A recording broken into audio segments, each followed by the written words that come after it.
세상에 여러 거지근성을 보았지만 제 전남편만한 사람은 또 없던 것 같아서 이렇게 사연 적어보내봅니다. 이혼한 거 자랑 아닌 거 알아요.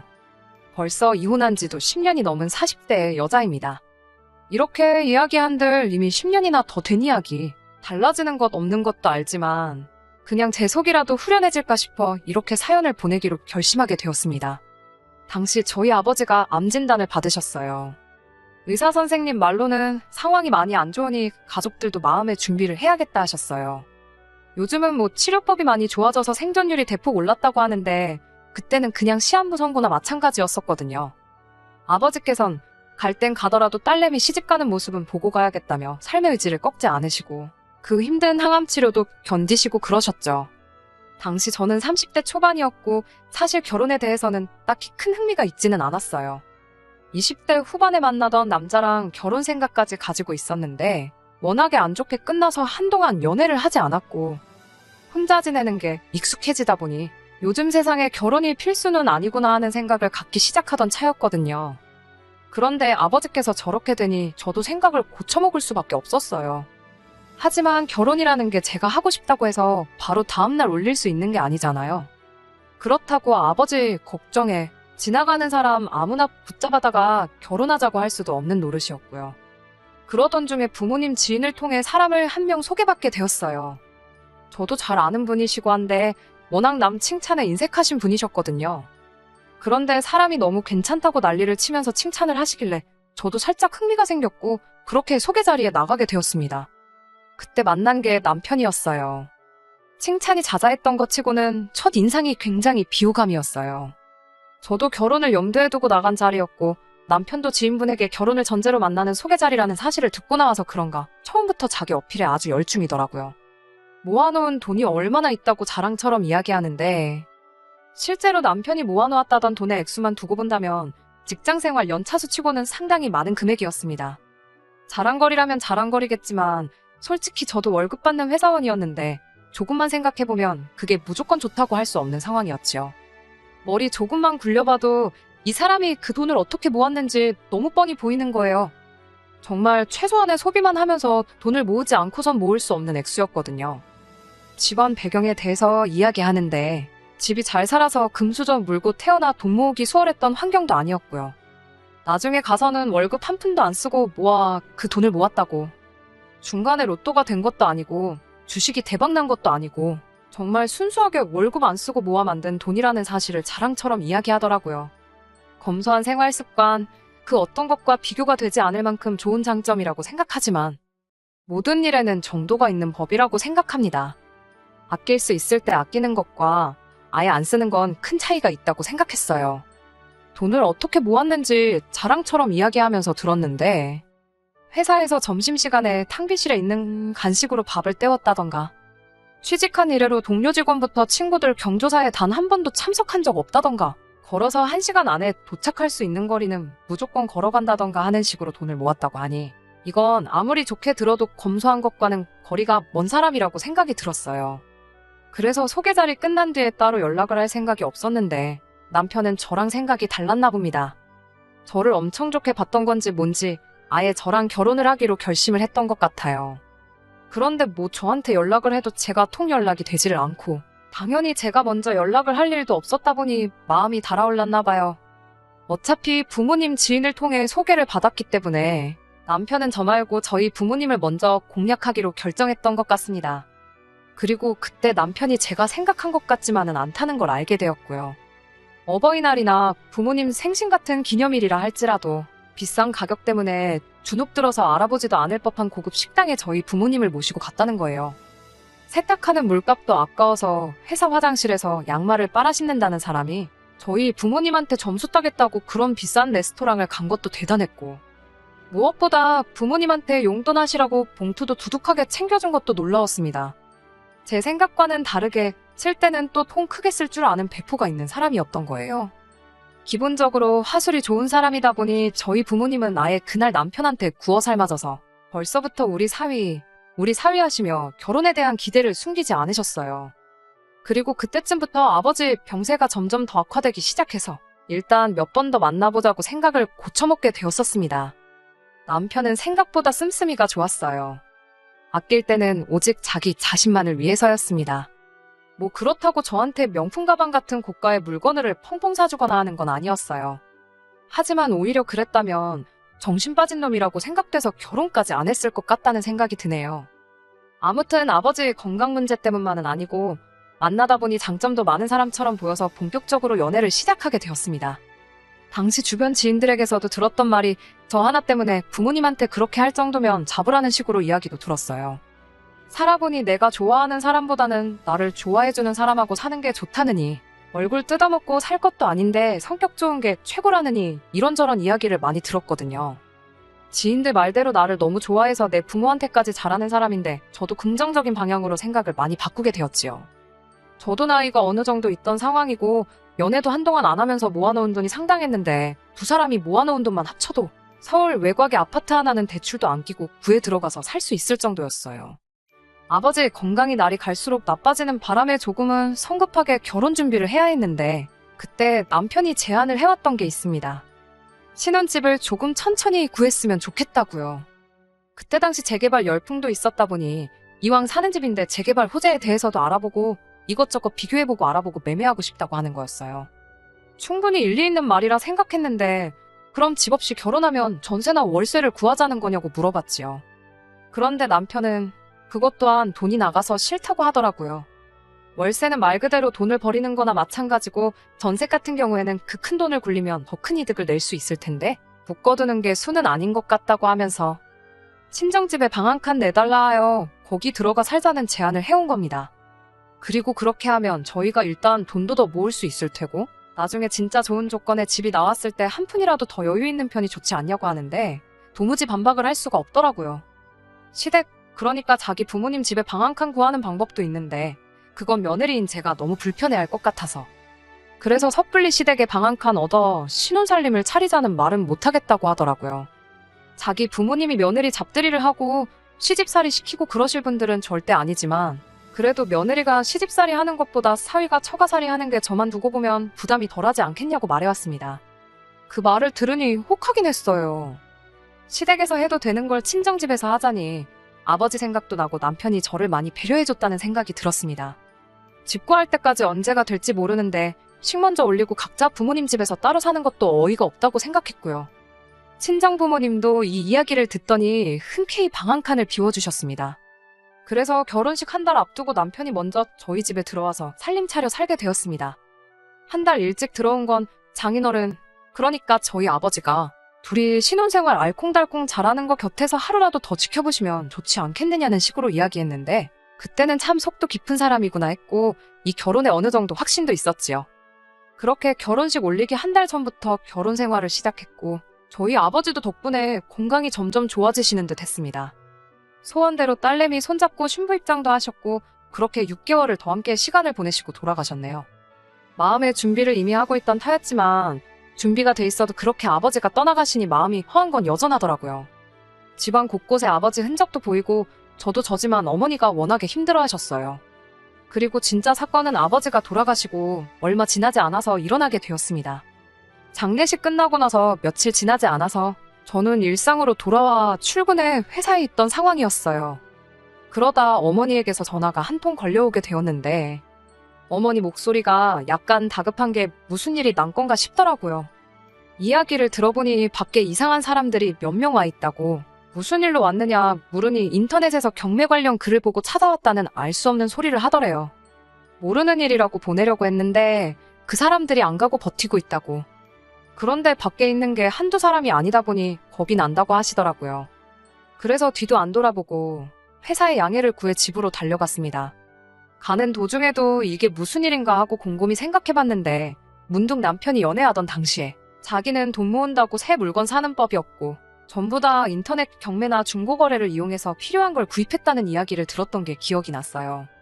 그래서 남편한테 전화를 걸어 혹시 이 상황에 대해 아는 바가 있느냐고 전화를 했죠.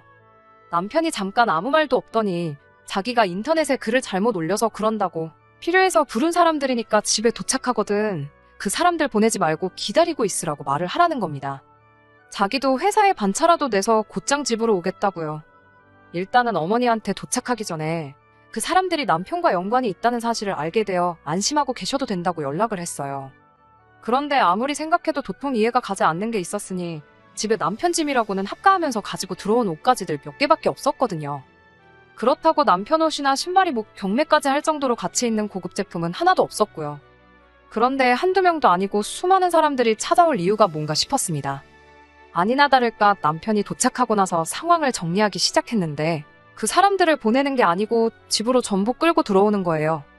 그러더니 거실 한켠에 있는 장식장 앞에 사람들을 모아놓고 아버지가 생전에 해외 출장 같은 거 다니시며 한두 병씩 취미로 모으기 시작했던 양주를 경매를 붙이기 시작하는 거예요. 어머니께서 신혼 때 아버지께 술, 담배 2개 다 동시에는 못한다고 둘 중에 하나는 포기하라고 했는데 아버지께서는 담배를 택하셨어요. 암진단 받고 나서는 그때 담배가 아니라 술을 고를 거라면서 농담처럼 이야기하긴 하셨는데 언젠가 은퇴 후에 담배를 끊게 되면 그때 마시겠다고 30년 전부터 한 병, 2병 취미 삼아 모으기 시작한 양주였습니다. 당연히 개봉도 안 한 상태다 보니 양주 매니아들 사이에서는 수요가 엄청 있던 술들이었나 봐요. 그런데 그런 걸 떠나서 아버지 돌아가신 지 얼마나 됐다고. 유품이나 마찬가지인 아버지의 수집품들을 남편은 가족들과 상의도 한 번 하지 않고 경매에 붙여버린 거였어요. 어머니는 이게 무슨 상황이냐며 기절하듯 혼절하셨고 저는 그 꼴을 보다가 경찰 부르기 전에 알아서들 꺼지라고 소리치며 전부 다 내쫓아버렸습니다. 남편은 울그락불그락 표정이 말이 아니더군요. 누가 누구한테 화를 내야 하는지 아직도 모르겠는지 저한테 왜 방해를 하냐며 저 사람들만큼 돈 쳐주는 사람들 찾기가 얼마나 힘든 줄 아냐고 소리를 고래고래 지르더라고요. 당신이 뭐라고 아버지 유품을 맘대로 처분을 하냐고 했지요.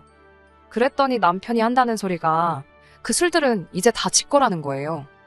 아버지께서 생전에 몸만 멀쩡했어도 은퇴도 했는데 사위랑 같이 여기 있는 술 한 잔씩 마셨으면 했다고 이야기를 하셨다는 겁니다. 말인즉슨 아버지가 건강만 하셨으면 자기랑 둘이서 다 마셨을 술이고 아버지가 이제 안 계시니 그 술들은 전부 자기 거나 마찬가지라고 우기는 거예요. 이게 뭔 미친 소린가 싶었지요. 그동안 제가 알고 지낸 그 사람이 맞나 싶었거든요. 남편하고는 그날 대판 싸웠고 남편은 기어이 그 술들을 다시 팔아버릴 거라고. 여기 진열장에 있는 것들 정리만 해도 좋기 1,500만 원은 넘게 나올 거라고 하면서 끝까지 욕심을 버리지 않더라고요. 그나마 다행인 건 어떻게 방법이 있나 찾아보다가 면허 없이 팔면 법에 걸린다고 해서 어디 팔아만 보라고 그대로 신고해버리겠다고 해서 그 술들을 정리하는 건 막을 수가 있었어요. 그런데 그거야말로 미봉책이지. 솔직히 양주가 아니더라도 집에 아버지가 차던 시계며 이런 것들도 있는데 괜시리 더 신경이 쓰이더라고요. 어머니도 저를 봐서 남편을 용서해주고 싶은데 도무지 그렇게 되지가 않는다면서 불편해하셨고요. 저희가 친정집에 얹혀 사는 거였으니 어머니가 불편해하시면 당연히 저희가 나가는 게 맞다는 생각이 들었어요. 그래서 저녁에 남편을 불러 이제 이 집을 나가는 게 좋겠다는 이야기를 꺼냈습니다. 그런데 남편이 나가긴 어딜 나가냐고 하더군요. 나가는 건 우리가 아니고 장모님이 나가는 게 맞는 거 아니냐고 하는 거예요. 그게 무슨 미친 소리를 하고 있는 거냐고. 여기가 엄마 집인데 왜 엄마가 나가야 되냐고 대번에 정색을 했더니 남편이 저보고 잘 생각 한번 해보랍니다. 1년 사이에 결혼식, 장례식이 있었으니 그걸로 들어온 돈만 해도 짭짤했을 거라고. 그 돈으로 장모님 전세로 집 하나 구해서 나가 살라고 이야기를 하라네요. 저희 아버지가 노후 자금은 해놓은 게 있으니 그거 쓰시면서 살아도 충분하시다고요. 이제 혼자 지내시는데 굳이 아파트 생활 고집하실 이유가 뭐가 있냐고. 아무리 봐도 이 집을 우리한테 넘겨주고 친정어머니가 나가 사는 게 맞다고 하는 거예요. 여태 모아놓은 돈은 그대로 유지하면서 집까지 하나 생기는 거라고. 자기 말만 잘 듣고 따라오면 저를 부자 만들어주겠다고 하더군요. 소름이 쫙 돋았습니다. 아버지 양주 팔아치우는 건 애교에 불과했다고 해도 과언이 아니지요. 애초에 이 인간은 아버지가 암 때문에 딸 결혼을 서두른다는 소식을 듣고 그때부터 우리 부모님 집을 헤쳐먹으려고 작정을 했던 거라 생각해요. 평생 월급 한 푼도 안 쓰고 모았던 쪼잔탱이가 저희 부모님한테 두둑하게 봉투 챙겨주고 고급 식당 내려가고 저한테도 데이트 비용 아끼지 않았던 이유는 담 있는 구석이 있었기 때문이었던 거죠.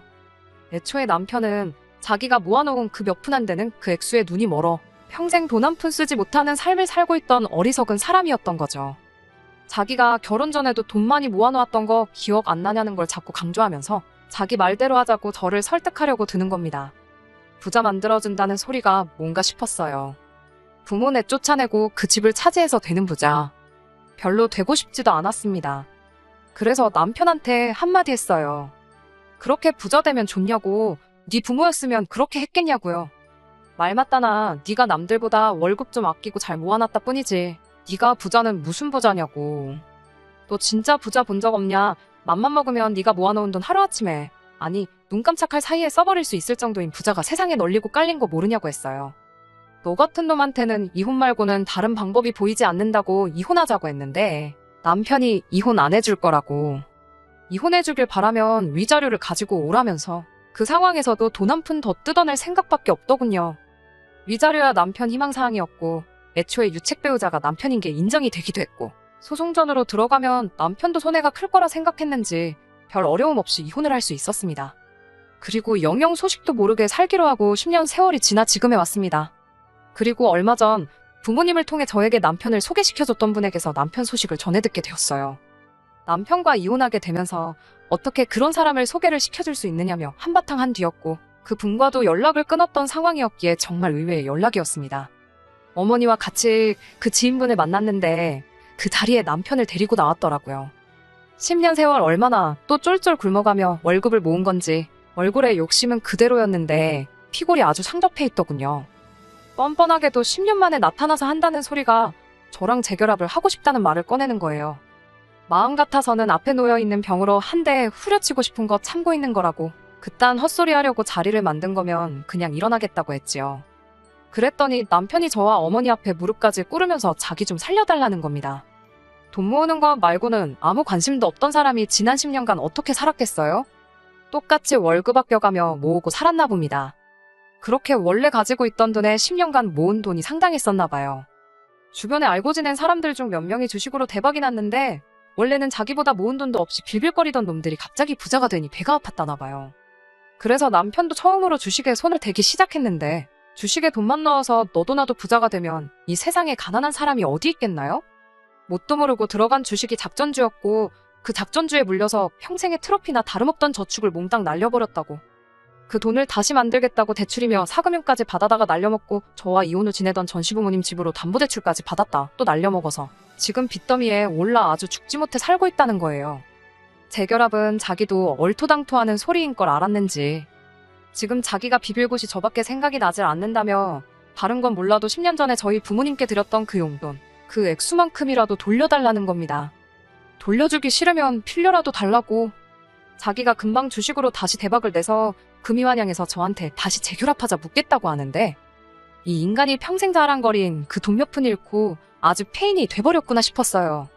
대박을 내서 억만장자가 되든 말든 그건 내 알바 아니라고 내 눈앞에 2번 다시 나타나지만 말아달라고 했는데 마지막 수단까지 거절을 당해버리니 남편이 눈에 뵈는 게 없었는지 너 때문에 이혼남이 돼서 재혼도 못하고 이렇게 살고 있는 거라고. 따지고 보면 지금 빈털터리가 된 게 다 내 탓이나 마찬가지니 제가 응당 책임을 져야 한다고 막무가내로 나오는 겁니다. 그 말이 끝나기 무섭게 어머니께서 앞에 놓인 물컵을 들어 남편한테 끼얹어버리더니 지갑에 가지고 있던 5만 원짜리 몇 장을 같이 던져버렸어요. 이 돈 받고 떨어지라고. 그리고 앞으로 내 앞에, 내 딸 앞에도 나타날 생각 말라고. 다음에 만나는 날에는 무슨 일이 일어날지 아무도 모른다고 한마디 하시니 개거품을 물고 발을 동동 구르던 남편이 아무 말도 못하고 고개만 숙이고 있대요. 지인분한테도 다음에 내가 당신을 만나면 그건 다른 게 아니고 당신 장례식장일 거라고. 10년 만에 나와 내 딸 앞에 무릎을 꿇고 빌어도 모자랄 판에 만나서 한다는 소리가 고작 이거냐 말하고 자리에서 일어났습니다. 10년이라는 세월 동안 다 잊었다고 생각했는데 그때 먹이지 못한 한 방을 이렇게 먹여버리니 그렇게 속이 후련할 수가 없더라고요. 인과응보라는 게 진짜 있는 것 같습니다. 그깟 푼돈 앞에 아버지와의 추억을 허락도 없이 팔아치우려 하고 나아가선 저희 어머니까지 내쫓아버리고 그 돈으로 호의호식 하려고 했던 못된 신부가 쌓이고 쌓여 이렇게 남편에게 돌아왔구나 싶더라고요. 이혼녀 딱지 붙어서 새 출발 못한 건 저도 마찬가지입니다. 하지만 그걸 저는 누구의 탓이라 하고 싶지는 않네요. 애초에 생각해보면 결혼 욕심도 크게 없었고 혼자서도 이렇게 잘 지내는데 딱히 새로운 사람을 만나 괜히 스트레스 받으며 살 필요도 없을 것 같아요. 앞으로 제 생각이 어떻게 달라질지는 모르겠지만 그때까지는 지금처럼 어머니와 함께 인생 즐기며 살 생각입니다. 끝까지 들어주셔서 감사합니다. 오늘의 사연은 여기까지입니다. 구독과 좋아요, 알람 설정 부탁드리고 더 좋은 사연으로 다시 찾아뵙겠습니다. 감사합니다.